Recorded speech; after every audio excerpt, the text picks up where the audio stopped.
হেই আসসালামু আলাইকুম, কেমন আছেন সবাই? দিস ইজ জাহিদ, আপনারা দেখছেন সিনেব্রোস। তো এই ঈদের সবগুলো সিনেমা দেখা কমপ্লিট। ঈদে 10টা-11টা সিনেমা মুক্তি পেয়েছে এবং আমার আশেপাশে যতগুলো হলে আমি যতগুলো সিনেমা দেখতে পেয়েছি তার ভেতর আমি 7টা সিনেমা দেখেছি। এর বাইরে যে 2-3টে সিনেমা আছে সেগুলো নিয়ে তেমন কোনো আলোচনা হচ্ছে না এবং দেখা গেছে এমনও সিনেমা আছে যে সিনেমাটা আমি দেখার প্ল্যান করতেছি, বাট নেক্সট ডে মানে আগামীকাল সেই সিনেমার কোনো শো নেই। লাইক গ্রিন কার্ড, যখন আমি সিনেমাটা দেখার জন্য প্রিপারেশন নিচ্ছি আমি এর পরের দিন দেখলাম যে এই সিনেমার কোনো শো নেই। মানে সিনেমার যত শো ছিল এটা নামিয়ে ফেলা হয়েছে। সনি স্কয়ার এবং লায়ন সিনেমাস এই দুই জায়গা থেকেই সিনেমাটার শো নামিয়ে ফেলা হয়েছে। এর সাথে আরো টুকটাক যে সকল সিনেমা আছে লাইক মায়া, তারপর মেঘনা কন্যা, এসব সিনেমার বাজ হাইপ কিন্তু একদমই নেই এবং সিনেমার কোয়ালিটিও কিন্তু আহামরি তেমন কিছু হয়নি। যদি কোয়ালিটি ভালো হতো এটা নিয়ে কিন্তু আলোচনা হতো। আমি টোটাল সিনেমা দেখেছি 7টা। তো এই 7টা সিনেমার মধ্যে কোন সিনেমাটা বেস্ট হয়েছে এবং এবার ঈদে কোন সিনেমাটার কোয়ালিটি সব থেকে ভালো হয়েছে, কোনটার কোয়ালিটি সব থেকে খারাপ হয়েছে, ধাপে ধাপে সবগুলো সিনেমা নিয়ে কথা বলবো। প্রথমে যে সিনেমাটাকে রাখবো সেটা হলো সোনার চর। একদমই 1 নম্বরে না, একদম নিচের দিকে 7 নম্বরে। এই সিনেমার কোয়ালিটি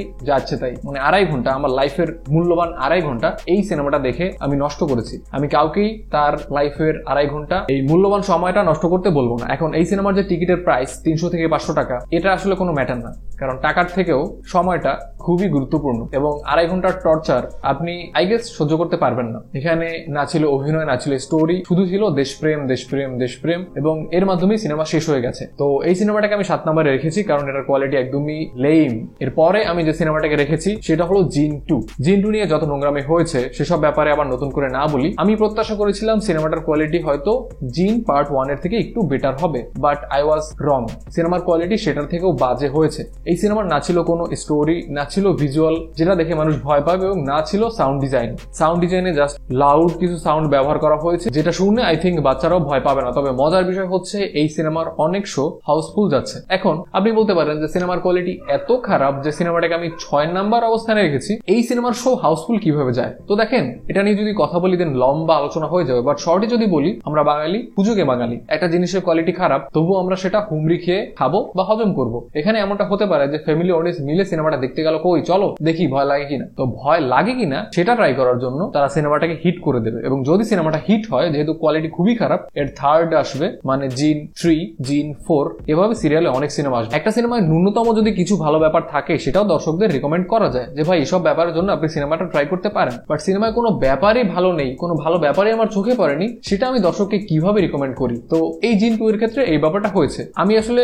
তেমন কোনো ভালো ব্যাপার খুঁজেই পাইনি যে কারণে এই সিনেমাটা আমি অন্যকে দেখার জন্য রিকমেন্ড করব। 5 নাম্বার অবস্থানে আছে দেয়ালের দেশ। এটা নিয়ে আমার বেশ ভালো একটা এক্সপেকটেশন ছিল কারণ ট্রেলারটা আমার কাছে অসাধারণ লেগেছে। সেখান থেকে সিনেমাটা আমাকে হতাশ করেছে, হতাশ না অনেক বেশি হতাশ করেছে। এই ঈদে যে মজার ব্যাপারটা হয়েছে সেটা হলো যে সিনেমা নিয়ে আমি অনেক প্রত্যাশা করেছি সেই সিনেমাটা হয়েছে একদমই বাজে, আবার যেটা নিয়ে আমি কোনো প্রত্যাশাই করিনি সেটা একদমই ভালো হয়েছে। তো এই সিনেমাটার ক্ষেত্রেও এই ব্যাপারটা প্রযোজ্য। দেয়ালের দেশ নিয়ে আমার বেশ একটা ভালো প্রত্যাশা ছিল, বাট সিনেমাটা সেরকম হয়নি। 4 নম্বর অবস্থানে আছে লিপস্টিক। এই সিনেমা ট্রেলারটা আমার কাছে বেশ ভালো লেগেছে, বাট সিনেমাটা আমাকে হতাশ করেছে। এটা নিয়ে যে আমার প্রত্যাশা ছিল সেটার কিছুই আমি পাইনি। সিনেমার রাইটিং এ অনেক অনেক ফ্ল ছিল, ছোট ছোট অনেক ভুল ত্রুটি ছিল, যে কারণে একদম সাধারণ দর্শক সিনেমাটা দেখে হতাশ হবে। এবং রাইটিংটা যদি পারফেক্ট হতো এই সিনেমার, এই ঈদে এই সিনেমাটা সেরা না হলেও খুব ভালো অবস্থানে থাকতো। এখন সিনেমা নিয়ে কিন্তু অনেক কন্ট্রোভার্সি হয়েছে, সে ব্যাপারে না যাই, বাট একটা সিনেমার কোয়ালিটি যদি আদৌ ভালো হয় সেই সিনেমাটা কিন্তু খুব ভালো পারফর্ম করবে, কারণ অনেক অনেক মানুষ সিনেমাটা দেখবে, এর ফলে এর হল সংখ্যা কিন্তু বেড়ে যাবে। বাট সিনেমার কোয়ালিটি যদি সত্যিই খারাপ হয়, এটার শো কিন্তু আস্তে আস্তে কমে যাবে।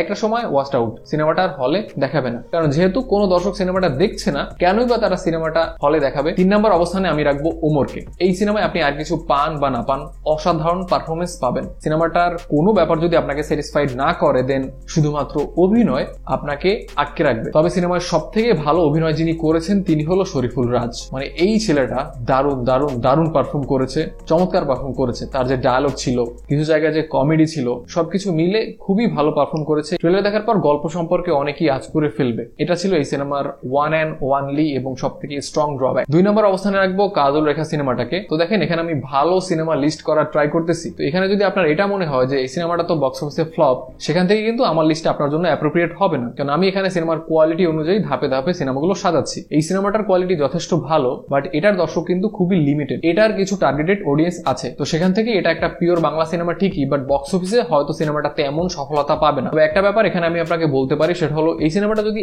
এখন প্রশংসা না পায়, একটা সময় সিনেমাটা অসংখ্য প্রশংসা পাবে। বাট দেখা গেল সিনেমাটা এখন বক্স অফিসে ফ্লপ হয়ে যাচ্ছে, বাট পরে গিয়ে প্রশংসা করে তো কোনো লাভ নেই। এই সিনেমাটার ক্ষেত্রে এমনটা হবে। এবং এখানে অভিনয়ের কথা যদি বলি দেন মিথিলা জাস্ট ফাটায় দিছে। এই ক্যারেক্টারটা বেস্ট পুরো সিনেমায়, এই ক্যারেক্টারটা জাস্ট সর্বোচ্চটা দিয়েছে তার। এই লিস্টের প্রথম অবস্থানে আমি যে সিনেমাটাকে রাখবো সেটা দেখে হয়তো অনেকেই অবাক হচ্ছেন, কারণ অনেকবার আমি এই কথাটা বলেছি যে রাজকুমার নিয়ে আমার কোনো প্রত্যাশা নেই। প্রথম অবস্থানে আমি রাজকুমার সিনেমাটাকে রাখবো, কারণ এই সিনেমাটা বেস্ট হয়েছে। এই ঈদে যতগুলো সিনেমা এসেছে রাজকুমারের কোয়ালিটি ছিল ওয়ান অফ দ্য বেস্ট, কারণ এখানে শাকিব খান তার ক্যারিয়ার সেরা পারফরমেন্স দিয়েছে। ইয়েস, আমি তার যতগুলো সিনেমা দেখেছি তিনি তার ক্যারিয়ারের বেস্ট পারফরমেন্স এখানে দিয়েছে। হতাশাজনক ব্যাপার হলো এটা তার ফ্যানদের খুশি করতে পারতেছে না। কিছু ফ্যানদের অবশ্যই খুশি করতেছে, বাট ম্যাক্সিমাম ফ্যান এই সিনেমাটা দেখে খুশি হচ্ছে না। যে সিনেমাটা দেখে মানুষের প্রশংসা করা উচিত প্রচুর পরিমাণে, সেটার উল্টোটা হচ্ছে। আপনি নিউজ পোর্টালে কি দেখলেন বা কি বিশ্বাস করলেন সেটা অনেক পরের ব্যাপার, বাট আমি আমার নিজের চোখে যে ব্যাপারটা দেখেছি সেটা আমি আপনাকে বলি। আমি যে সকালে শোটা দেখি সেই শোটাতে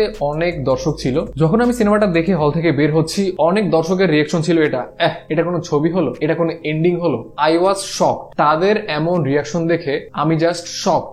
এত ভালো একটা সিনেমাকে তারা নিতে পারতেছে না। এখানে শাকিব খান ক্যারিয়ারের one of the best performance দিয়েছে। পরিচালক হিমেল আশরাফ তার ভেতর থেকে যে অভিনয়টা বের করে আনতে পেরেছে, এটা লাস্ট 15 বছরে কোনো পরিচালক তার ভেতর থেকে বের করে আনতে পারেনি। এই ব্যাপারটার জন্য তাকে প্রশংসা করা উচিত। তার যে ওভার অ্যাক্টিং, লাউড অ্যাক্টিং, এসব থেকে একটা গ্রাউন্ডেড অ্যাক্টিং যে বের করে আনা, এই কাজটা সব পরিচালক পারবেন। এখন আপনি বলতে পারেন সিনেমায় কি কোনো ভুল ত্রুটি নেই? অবশ্যই আছে, বাট যে ভালো ব্যাপারগুলো সিনেমায় ছিল সেগুলোর সাথে যদি আমরা ভুল ত্রুটি কম্পেয়ার করি, দেন এসব ব্যাপার একদম ঢাকা পড়ে যায়। যেসব স্ট্রং পয়েন্ট ছিল সেগুলো যদি আমরা ফোকাস করি, দেন ওসব ব্যাপার আসেই না, সামনেই আসে না। তো এই ছিল এই ঈদের সেরা সিনেমা নিয়ে আমার মতামত। আমি রাজকুমারকে প্রথম অবস্থানে রেখেছি, কারণ সিনেমাটা আমার কাছে অনেক ভালো লেগেছে। এই ঈদে আপনি কতগুলো সিনেমা দেখেছেন এবং আপনার কাছে কোন সিনেমাটা বেস্ট মনে হয়েছে আপনি চাইলে কমেন্টে আমাকে অবশ্যই জানাতে পারেন। আপনি যদি সিনেমাসে প্রথমবার হয়ে থাকেন, দেন অবশ্যই আমাদের চ্যানেলটি সাবস্ক্রাইব করে দিবেন। আমরা আমাদের ফেসবুক পেজে ইন্টারেস্টিং অনেক ব্যাপার শেয়ার করি, আপনি চাইলে আমাদের পেজটিও ফলো করে দিতে পারেন। আপনার সাথে দেখা হচ্ছে পরে কোনো ভিডিওতে। টেল দেন,